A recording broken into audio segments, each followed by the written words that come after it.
Bonsoir à tous. À la une de ce journal, les Lionnes indomptables sont-elles prêtes à remporter la CAN féminine 2016 prévue au Cameroun? Leur défaite contre la Tanzanie, 1-2, suscite des interrogations.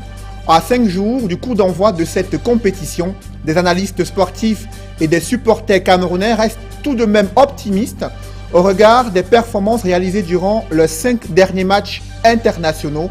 Pendant ce temps, l'organisation logistique de la CAN essuie les premières critiques des députés à l'Assemblée nationale, des parlementaires qui n'ont pas manqué de déplorer l'arrivée tardive des textes de loi à l'Assemblée nationale, une décision gouvernementale visant à échapper au contrôle du pouvoir législatif selon les députés. Décryptage et analyse à suivre dans ce journal.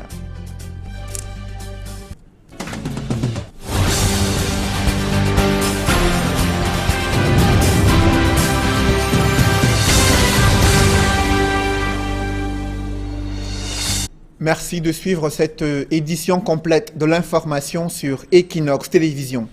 Après le drame des ECA, il a fallu attendre 3 semaines pour que Philémon descende pour la première fois sur le site du drame à Ezeka, le drame survenu le 21 octobre 2016.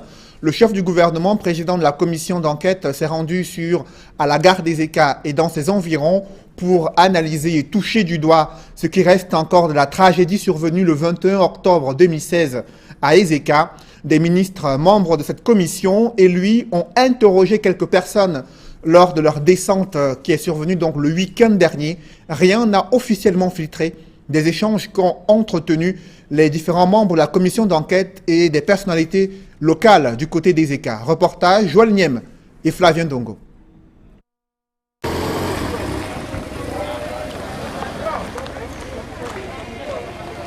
La commission d'enquête conduite par le Premier ministre a choisi la journée de samedi pour se rendre à Ezeka dans le département d'Union Ekele, région du centre.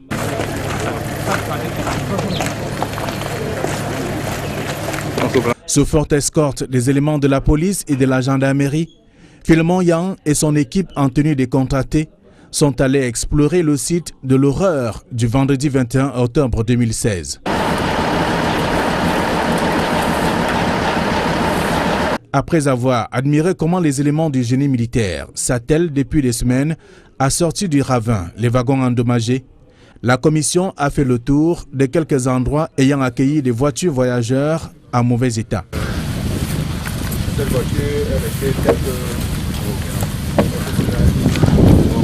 Sous la conduite du préfet du département d'Union Ekele et le responsable de Camraï, les membres de la commission d'enquête n'avaient que leurs yeux et leurs oreilles pour noter toutes les explications données par ces derniers.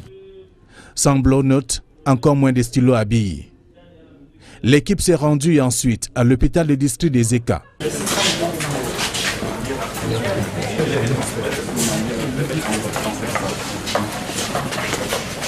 Philémon Yang, après avoir fait le tour, a pu serrer la main du personnel médical en guise d'encouragement pour le travail abattu à la suite du drame.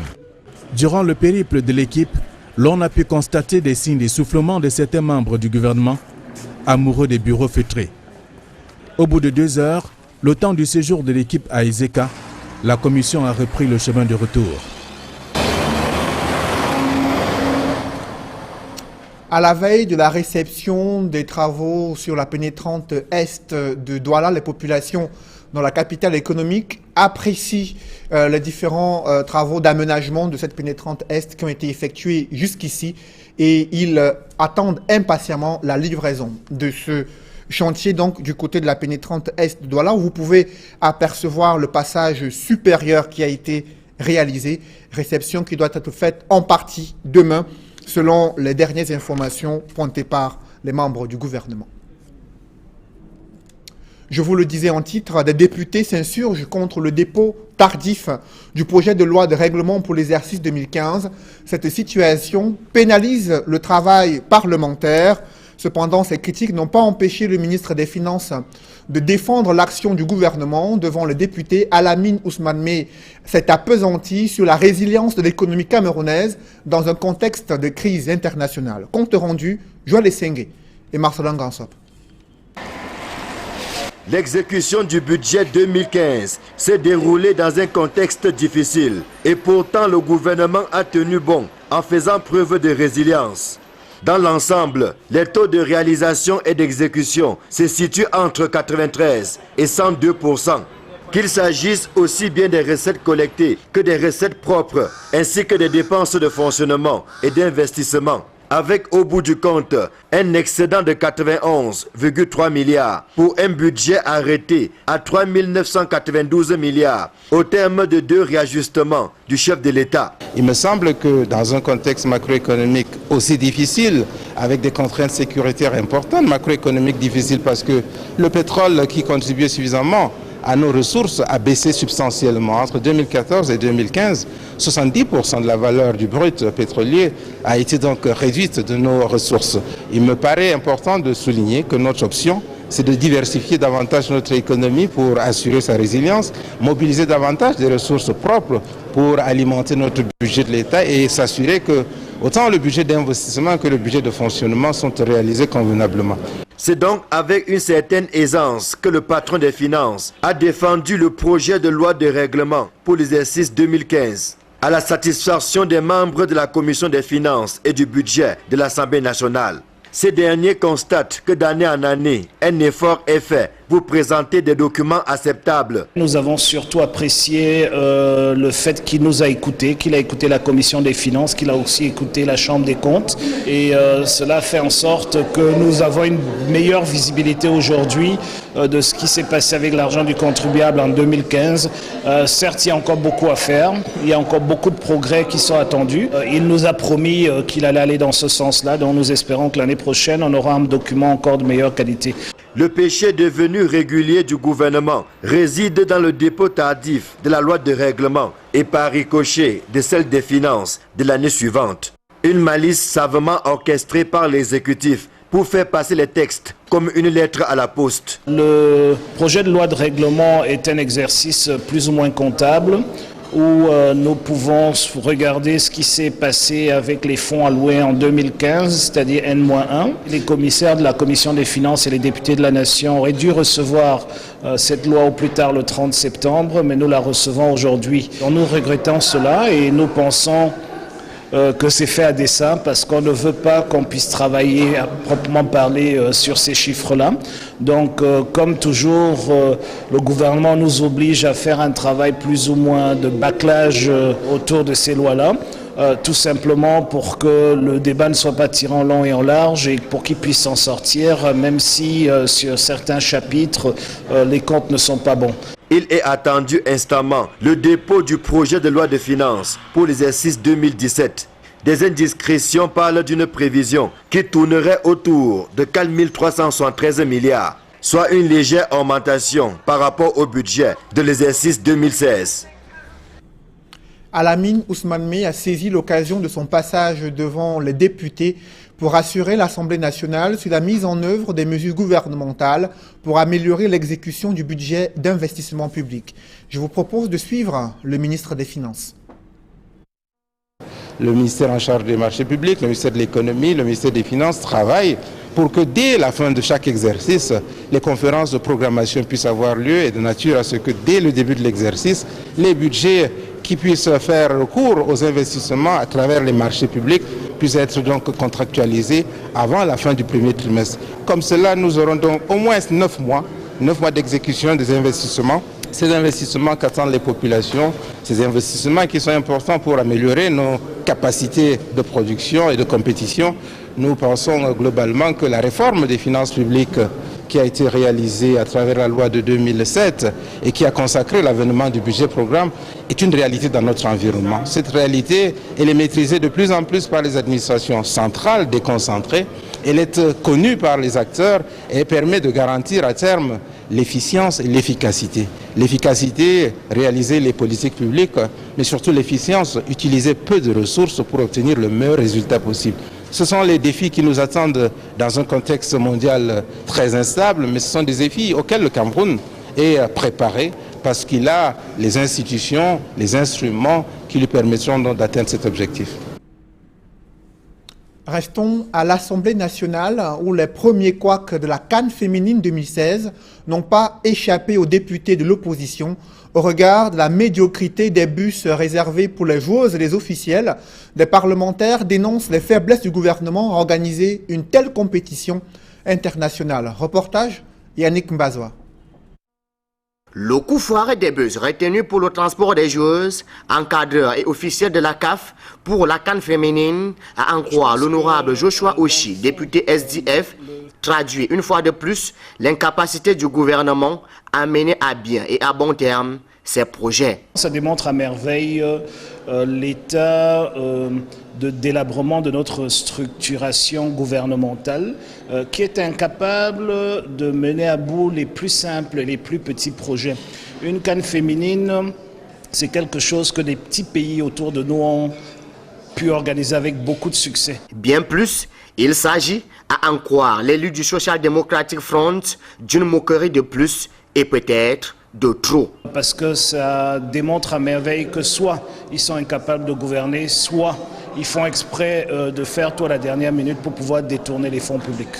Mais Joshua aussi voit aussi d'un bon œil le fait que les bus attendus ne soient pas arrivés et que cela permette aux acteurs du transport terrestre au Cameroun de se faire le plein des poches. Dans le fond, le fait que les bus ne soient pas là n'est pas une mauvaise chose en soi, parce que ça permet d'économiser un peu d'argent qui aurait servi pour acheter des bus qui coûtent des centaines de millions de francs pour une dizaine de jours.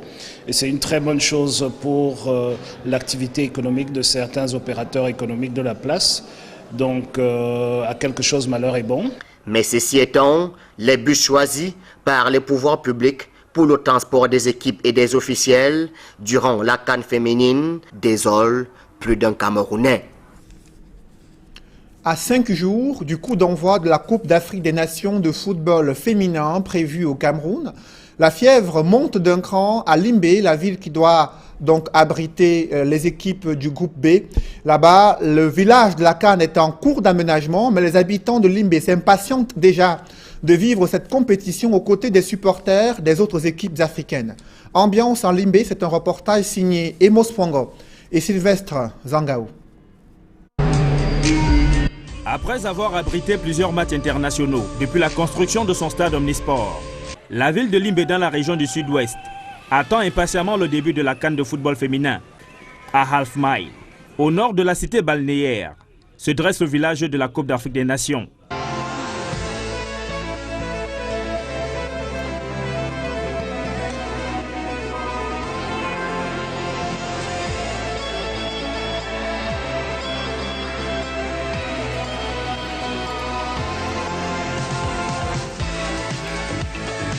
Les ouvriers sont encore à l'œuvre, mais Marcelin Andjongo, le superviseur des travaux, rassure qu'il ne s'agit que des finitions. Les travaux sont déjà en bonne perspective, donc nous tendons déjà vers la fin des travaux. Nous sommes déjà en pleine phase de finition pour les travaux d'électricité. Pour ce qui est des trucs, des grosses œuvres, c'est déjà livré.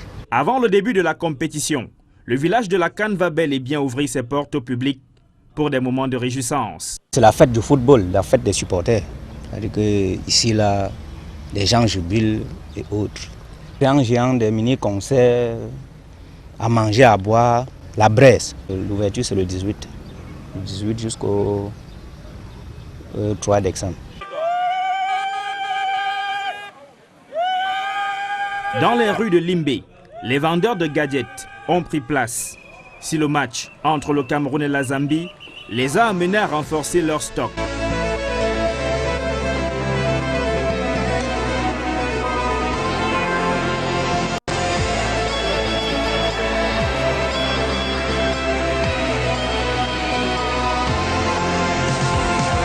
Les couleurs des pays qualifiés pour la Coupe d'Afrique sont dans le lot. On peut apercevoir par exemple les drapeaux du Nigeria. Les Super Falcons sont logés dans le groupe B, basé à Limbé. Pour les vendeurs, le marché est encore timide, mais ils espèrent que les choses vont s'accélérer dans les prochains jours. Ce n'est que pour les Lions qui vont marcher, mais comme la CAN féminine c'est la semaine prochaine, il ferait tout et tout pour couvrir les différents pays concernés. Gadget ou pas, les habitants de Limbe sont heureux de voir leur ville afficher fière allure à la faveur de la CAN.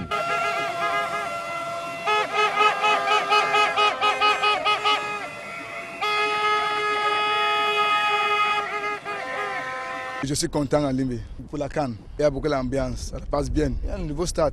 Il y a 4 stades ici à Limbe, 2 à Boya. Ici à Limbe, on a un grand stade ici à Limbe. Au stade omnisport de Limbe, des parkings s'étalent sur plusieurs kilomètres et peuvent contenir des dizaines de véhicules.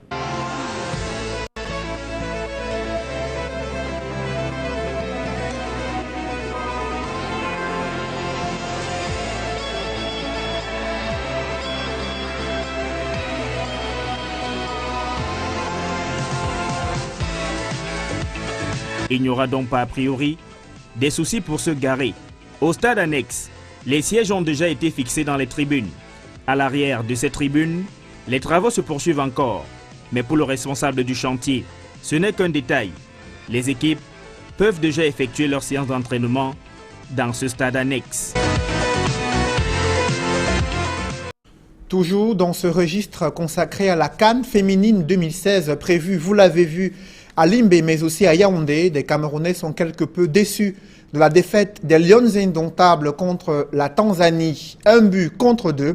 À 5 jours du coup d'envoi, Christine Magnier et ses coéquipières sont-elles prêtes à remporter cette compétition? Leurs 6 derniers matchs internationaux sont plutôt rassurants, à en croire des analystes sportifs. 4 victoires, 1 match nul et 1 défaite. D'autres précisions dans ce reportage de Joël Essengue et Pélagine Gimbous. C'est avec un 11 entrant déjà connu du public venu nombreux que le sélectionneur Enongachu a décidé de disputer la rencontre Cameroun-Tanzanie. Dès l'entame du match, on peut voir la détermination des joueuses, plus encore des Lions, avec une première tentative à la 4e minute. Des incursions répétées du dossard numéro 3 Choutajara dans la surface de réparation tanzanienne vont finalement porter des fruits avec un but à la 38e minute de Agnès Kada.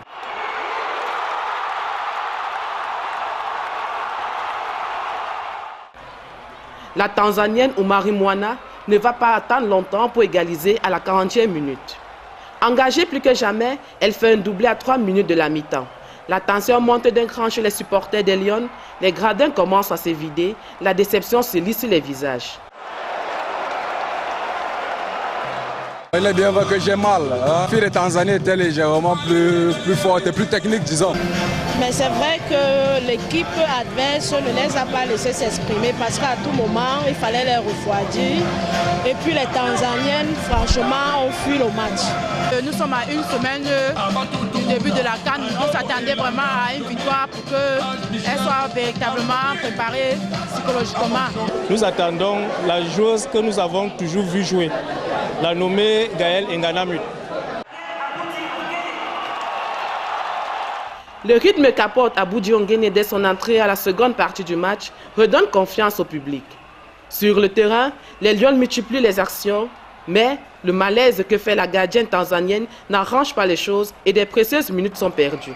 2-1 restera le score jusqu'à la fin de la rencontre. Malgré tout, les supporters restent confiants. Un sentiment de déception, c'est clair, mais je pense que c'est un bon score avant le début de la compétition. Cette défaite-là va remettre les choses en cause. Je vais dire que la défaite est même bienvenue parce que si ça avait été une victoire, les filles auraient sans doute dormi sous leur laurier.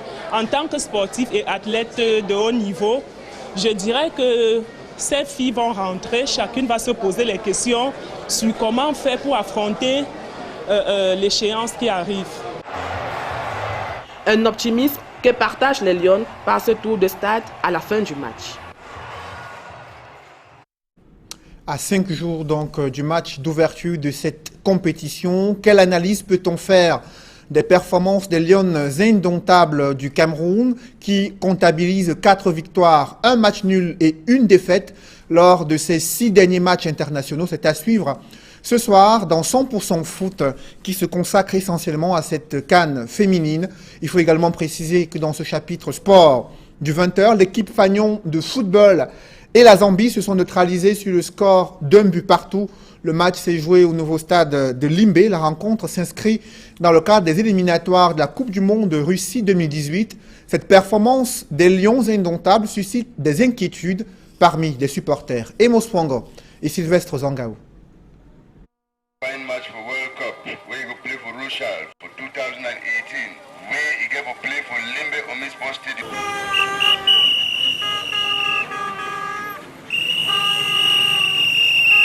Ils ont investi tous les coins de la ville de Limbe. Les supporters des Lions indomptables savent que le match que leur équipe va jouer contre la Zambie est capital pour la suite des éliminatoires de la Coupe du Monde 2018.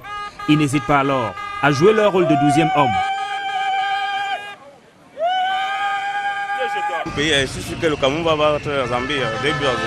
C'est par milliers que ces supporters vont se diriger vers le stade omnisport de Limbe.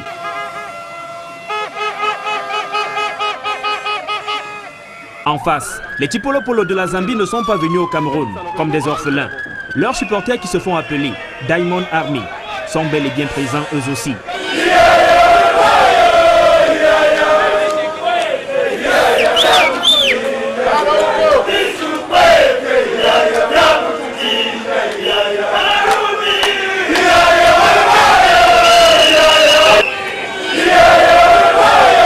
L'on n'attend plus que les joueurs sur le terrain. Dès le coup d'envoi, que donne l'arbitre sénégalais Diédiou Malan. Les Lions indomptables sortent leurs griffes et dressent leurs crinières. Ils multiplient des offensives dans le camp adverse durant les 20 premières minutes. Mais très vite, les Zambiens sont mis en confiance et se libèrent. Sur le côté gauche, Kangwa Evans, qui s'est isolé, reçoit une passe et fait un centre qui conduit la balle jusqu'au pied du redoutable Bezuma Collins, qui ne se fait pas prier pour la mettre au fond des filets. Zambie 1, Cameroun 0.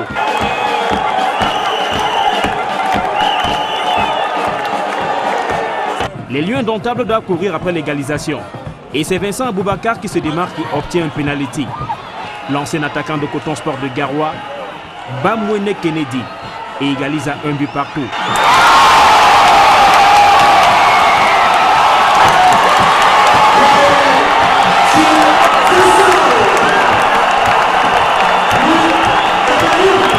C'est le score à la mi-temps. À la reprise, les Zambiens vont tenir le Cameroun en échec jusqu'à la fin du match. 1 but partout. Les supporters des Lions indomptables du Cameroun savent que ce résultat n'est pas bon pour la suite. Les Lions n'ont pas bien joué. Par rapport aux autres joueurs là, les autres ne jouent pas comme Oyongo Bitolo. C'est le seul joueur qui joue parmi tous ces joueurs là.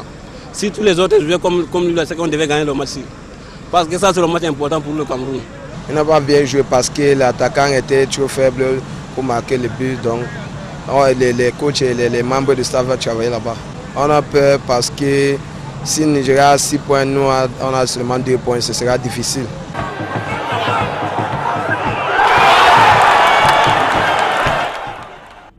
Une note à l'international, une délégation du Conseil de sécurité des Nations Unies s'est rendue en République démocratique du Congo durant 3 jours. Elle a mené des concertations avec les acteurs de la crise politique qui survient en RDC. L'objectif visé n'était autre que le dialogue entre les différents acteurs de cette crise et la mise en place d'un dialogue inclusif et l'éclaircissement dans le calendrier électoral qui donc ouvre en République démocratique du Congo. Il y a eu un report qui est prévu pas avant 2017 pour ce qui concerne les élections qui sont attendues du côté de la République démocratique du Congo. Mesdames, Messieurs, c'est la fin de ce journal. Merci de l'avoir suivi. Je vous souhaite une bonne soirée sur cette même antenne.